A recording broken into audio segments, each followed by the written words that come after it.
সম্মানিত viewers, fridge মানুষের অত্যন্ত গুরুত্বপূর্ণ একটি ইলেকট্রনিক যন্ত্র যা আমাদের পারিবারিক জীবনে সবারই প্রয়োজন হয়।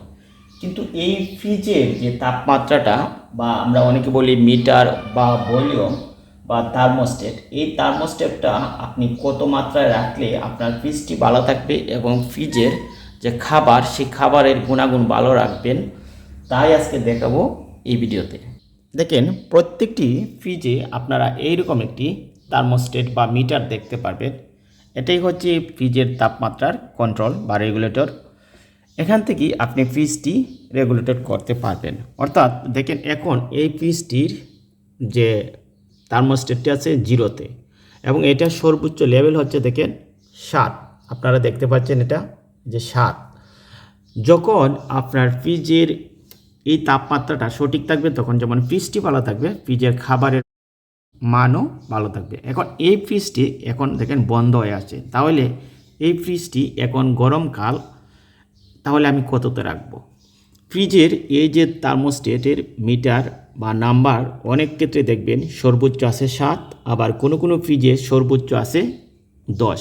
এই ফ্রিজটিতে 7 আছে, এখন গরমকাল, তাহলে আমি কত রাখবো?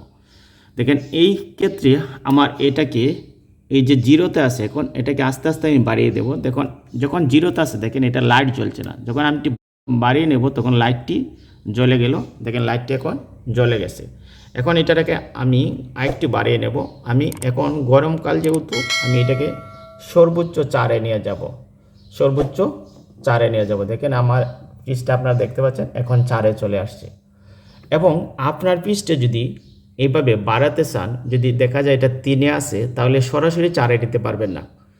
যখনই আপনার ফ্রিজটি 3-এ থাকবে তখন এটাকে আবার আস্তে আস্তে এইভাবে নামিয়ে নিতে হবে, এই যে কমাতে হবে, কমানোর পর বাড়াতে হবে। দেখেন আমি কমাচ্ছি, এখন 2, এখন 1, তারপরে যাবে জিরোতে। জিরোতে যাওয়ার পর দেখেন ফ্রিজটি বন্ধ হয়ে গেছে। এখন আপনি 4, 5, 7 যত প্রয়োজন হয় তততে আপনি নিয়ে যাবেন। তবে মনে রাখতে হবে, ফ্রিজের রেগুলেটর সবসময় বাড়ানো বা কমানোর ক্ষেত্রে এভাবে জিরোতে নিয়ে এসে আপনাকে আবার বাড়াতে হবে। সরাসরি 3 থেকে 4-এ নিতে পারবেন না বা 4 থেকে 5-এ নিতে পারবেন না। এটা জিরোতে আনতে হবে, তারপর এটারে বাড়াতে হবে, কমাতে হবে। এখন এই ফ্রিজটার যেহেতু 7 আছে সর্বোচ্চ নাম্বার, এই জন্য আমি থার্মোস্ট্যাটটা এটাকে 4-এ নিয়ে রাখবো।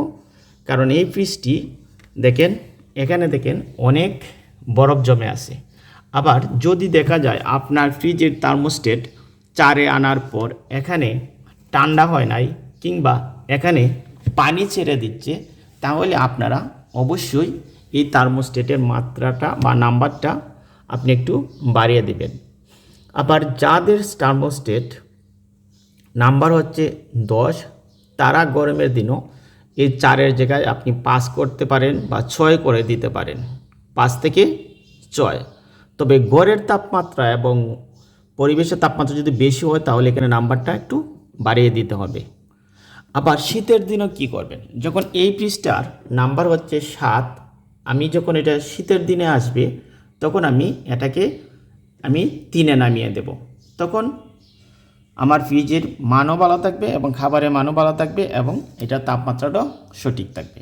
আবার যখন আপনার ফ্রিজের থার্মোস্ট্যাটের নাম্বার থাকবে 10, তখন শীতের দিনে আপনি 4-এ নিয়ে আসবেন, 3 অথবা 4, তখন দেখবেন আপনার ফ্রিজের খাবারের মানও ভালো থাকবে এবং ফ্রিজের তাপমাত্রাটাও সঠিক থাকবে।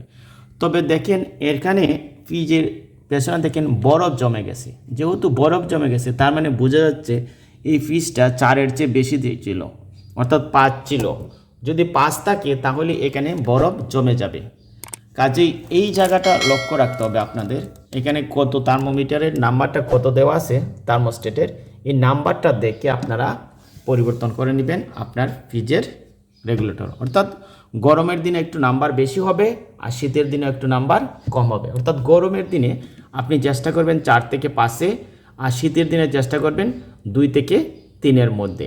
এই মানে আপনার যদি থার্মোস্ট্যাট রাখতে পারেন তাহলে আপনার ফ্রিজও ভালো থাকবে এবং ফ্রিজের খাবারের মানও ভালো থাকবে।